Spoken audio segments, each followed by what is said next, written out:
vous avez beaucoup plu. Donc on va commencer tout de suite avec Harry Potter et la Chambre des Secrets. Alors j'ai aussi Harry Potter à l'école des sorciers. Malheureusement il n'y avait pas de livret à l'intérieur. Donc on a tout d'abord démarrage, voilà, date des matières, les commandes. Oseras-tu retourner à Poudlard? Comme tout jeune apprenti sorcier, Harry Potter est impatient de quitter le monde des non-magiciens pour retourner au collège Poudlard, école de sorcellerie, et y entamer sa deuxième année. Mais pendant les vacances d'été, un visiteur des plus étranges apparaît dans la chambre de Harry. Porteur d'un sinistre avertissement, des événements désastreux s'abattront sur Harry s'il retourne à Poudlard. Alors que la nouvelle année scolaire commence, cette inquiétante prédiction semble se réaliser. D'étranges et terribles événements se produisent et Harry semble toujours être à proximité. La panique règne, mais personne ne sait qui ou quoi est coupable. Draco Malfoy pourrait-il être derrière ces attaques? Hagrid est-il lui aussi impliqué? Harry ne sait pas qui soupçonner, mais quand ses camarades découvrent qu'il sait parler fourche-langue, il devient le suspect numéro 1. Avec l'aide de ses meilleurs amis, Ron et Hermione, Harry doit résoudre le mystère et prouver son innocence avant qu'une autre victime ne soit découverte et que Poudlard ne ferme pour de bon. Ensuite on a commencé une partie, menu principal, écran de jeu, comment jeter des sorts, les duels de sorciers, cartes des sorcières et sorciers célèbres, il y a un genre de collection de cartes, le folio magie, le technomage, la voiture volante, l'album photo, le résumé de ta progression, le Quidditch. Le Quidditch est le sport préféré des sorciers, un mélange passionnant de vol audacieux sur balai et de course de vitesse. Toi-même tu l'adores depuis que tu as été Gryffondor à gagner de nombreux matchs l'année dernière. En tant qu'attrapeur très doué de Gryffondor, tu peux aider ton équipe à remporter le match en attrapant le vif d'or. La carte de Poudlard, le hall d'entrée, la salle du fond, le parc et les crédits. Franchement j'adore lire les livrets comme ça des jeux, je trouve ça toujours super. Et là on peut voir que le jeu est sorti aussi sur PlayStation 2. Et je l'ai aussi d'ailleurs sur PlayStation 2. On continue avec un sacré pavé, mais il est en plusieurs langues. Rayman, premier du nom, un classique de la PlayStation mais aussi PC. Alors je vais juste regarder où commence la version française. Voilà. Elle commence à la page 24. Alors ce que j'aimais bien dans les livrets, c'est quand il y avait des dessins un peu inédits. Comme ici par exemple. On a une petite introduction où on voit différents personnages. Salut à tous, vous voulez savoir ce qui se trame ici? Laissez-moi vous raconter l'histoire de Rayman. Dans le monde de Rayman, la nature et les habitants vivent en paix. Le grand Protoon maintient l'équilibre et l'harmonie de ce monde. Désolé les amis, apparemment ça ne va pas durer. Car un funeste jour, l'horrible Mister Dark dérampe le grand Protoon et neutralise les pouvoirs de Bétila la fée qui cherchait à le protéger. Les Electoons qui gravitaient autour de Protoon perdent soudain leur stabilité naturelle et s'éparpillent dans tout le pays. Préoccupant, non? Et en plus ça fait désordre. Dans le monde à présent déséquilibré, d'étranges phénomènes se produisent. Des créatures hostiles apparaissent et elles capturent tous les Electoons qu'elles peuvent trouver. Seul un héros peut sauver la situation maintenant. Non. Rayman à la rescousse, va Rayman. trouve et délivre tous les Electoons, puis reprend le grand Protoon à son mystérieux ravisseur. Mais les créatures malfaisantes le laisseront-elles faire? Principe du jeu. Bon, c'est un jeu de plateforme, assez classique. On peut voir là le personnage de Rayman qui n'a pas de bras et de jambes, c'est assez rigolo. Lancement du jeu, les informations affichées à l'écran. Luciole, effet volant pour mieux jouer. Le point d'or, un point qui augmente la puissance de Rayman. Le photographe, c'est une sauvegarde. Ensuite, les mondes de Rayman, la forêt des songes, le ciel chromatique, les montagnes bleues, la cité des images, les caves de Scope, le château des délices. On peut voir un petit peu un boss là notamment, le scorpion géant. Assez cool. Garantie. Et ensuite, on passe aux versions étrangères. Ensuite, on continue avec un autre jeu que j'ai pris complètement au hasard.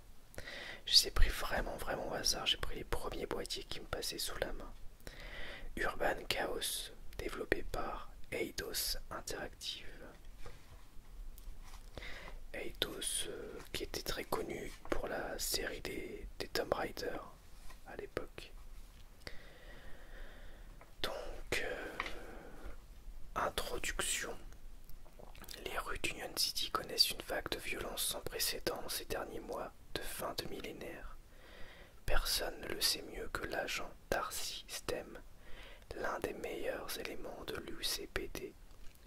Le taux de suicide a explosé, les actes de vandalisme atteignent des proportions inquiétantes et les rues sont devenues extrêmement dangereuses dès la nuit tombée. Cette déferlante de violence n'inquiète pas outre mesure l'agent Stern, qui a déjà su et qui saura encore y faire face. Seule l'inquiète la conjonction de l'émergence de nouvelles théories de conspiration, de nouvelles religions et d'actes criminels d'un genre nouveau. Ceux-ci semblent être les catalyseurs d'une situation plus grave encore, une sorte d'explosion sociale qui ne pourrait connaître qu'une issue. Urban Chaos. Ensuite on a, pour commencer, le jeu. Les contrôles, bon, rien d'intéressant. Toujours les contrôles. Encore les contrôles. Je sais pas s'il parle un peu des personnages, ce serait bien. La vue in-game. Les combats. Toujours les combats. Les suspects, comment procéder à une arrestation, comment les fouiller. La furtivité aussi. Les véhicules. Sauvegarder, charger, les options. Bon, on n'en saura pas plus, je crois, sur les personnages, les histoires, etc. On a les armes aussi. Fusil à pompe, fusil d'assaut. Il y en avait avant, je pense. Ouais. Grenade, pistolet Beretta, couteau, batte de baseball, explosif, chargeur de pistolet, cartouche, santé. Ensuite on a les crédits, garantie avec le support technique. Bon évidemment, les numéros ne fonctionnent plus. Une partie note et le service après-vente des différents pays. Donc Urban Chaos.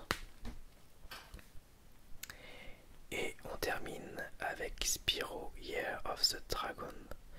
Alors je sais plus exactement lequel c'est, je crois que c'est Spyro 3 mais je suis pas sûr à 100%.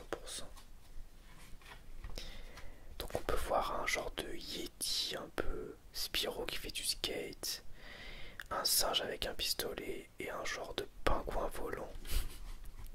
Ça a l'air d'être un peu le délire. Écoute un peu ce qu'on te dit Spyro. Pas facile d'être un dragon. Il faut apprendre à voler, à cracher des flammes et explorer de dangereux territoires calcinés. Il y a intérêt à rester concentré, Ce manuel te permettra d'acquérir les bases. Alors ne fais pas l'idiot, lis-le. Donc là on a les différents personnages et l'histoire. L'année du dragon. Tous les 12 ans, le royaume du dragon célèbre son événement le plus important. À chaque printemps de l'année du dragon, les fées apportent la nouvelle couvée d'œufs de dragon et tout le monde arrive des 4 coins du royaume pour danser et faire la fête jusqu'à en tomber d'œufs puisements. Ça veut rien dire. Cette année, c'est l'année du dragon et les fées ont apporté 150 œufs dans le royaume. Cependant, alors que les dragons sont occupés à festoyer, un terrible complot se prépare à leur insu. Loin, très loin, à l'autre bout du monde, se trouve un royaume que les dragons ont oublié depuis longtemps. Ils l'ont tellement oublié, en fait, que plus personne ne raconte les légendes de ces mondes oubliés. Ce pauvre royaume est sous le joug d'une sorcière cruelle et démoniaque qui, pour être honnête, aimerait bien qu'on se souvienne d'elle. Assise sur son trône, loin de tout, la sorcière a comploté un plan machiavélique, un plan pour restaurer la magie de son royaume oublié, un plan qui lui permettra de conquérir les dragons une bonne fois pour toutes. Tout ce dont elle a besoin, c'est d'un petit coup de pouce de son armée de rhinos, de la coopération de Bianca, sa mystérieuse disciple, et bien sûr de ses 150 œufs de dragon magique. Spyro le dragon, le héros. La vie est géniale lorsqu'on est un dragon, surtout quand on est aussi célèbre que Spyro. Depuis qu'il a vaincu 2 horribles dictateurs et libéré des centaines de créatures de l'esclavage, c'est une vraie célébrité. Qui d'autre pourrait réussir à récupérer les œufs, à part le petit dragon le plus courageux de tous les dragons, du pays des dragons.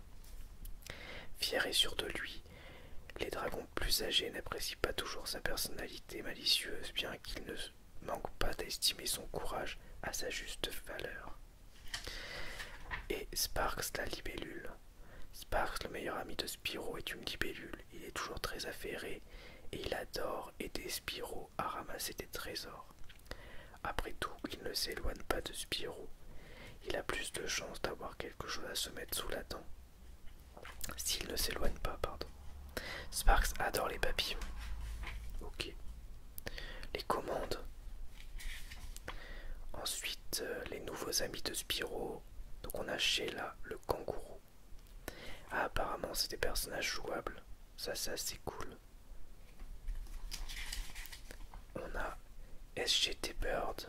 C'est le genre de pingouin. Le seul pingouin volant au monde. Sergent Bird. Ouais, c'est Sergent. SGT a été élevé par des oiseaux mouches qui lui ont appris toutes les ficelles du vol en aéroportée.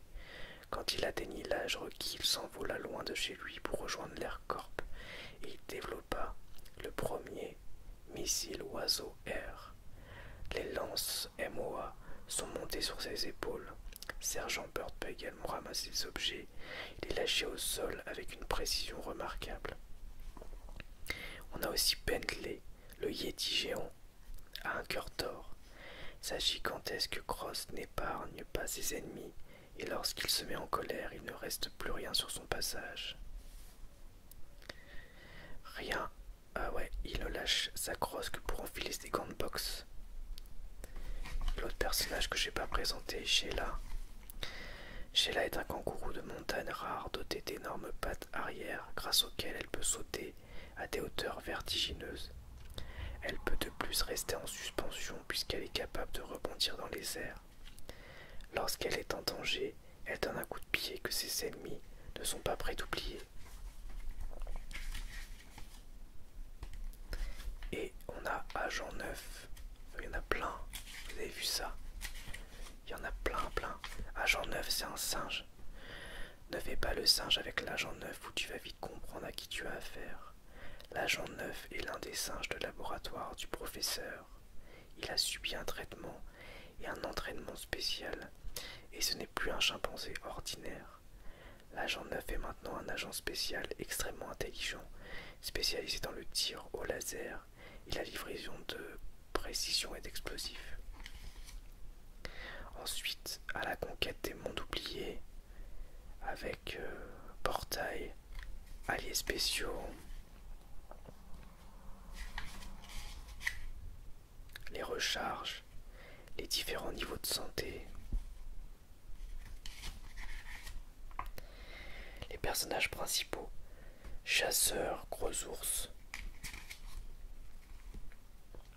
Zoé, le professeur, Bianca et la sorcière, la grande méchante.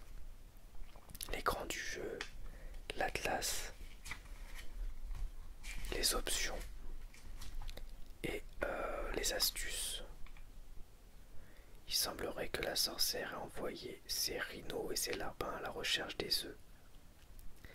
Blablabla. Bla bla. Aide les habitants à résoudre les problèmes causés par les rhinos et les autres sous-vivres.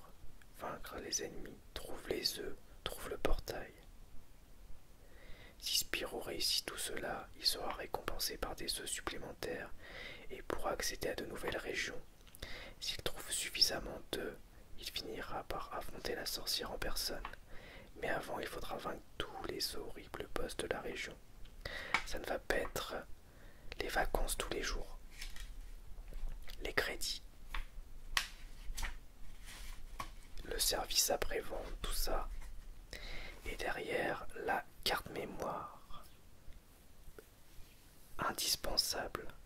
Et ouais, indispensable. Insomniac Games. Trop la classe.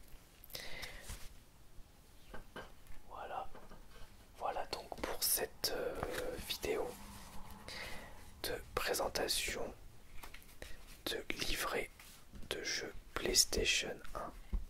J'espère que ça vous aura plu et je vous dis à bientôt pour une nouvelle vidéo ASMR. Au revoir, merci à tous.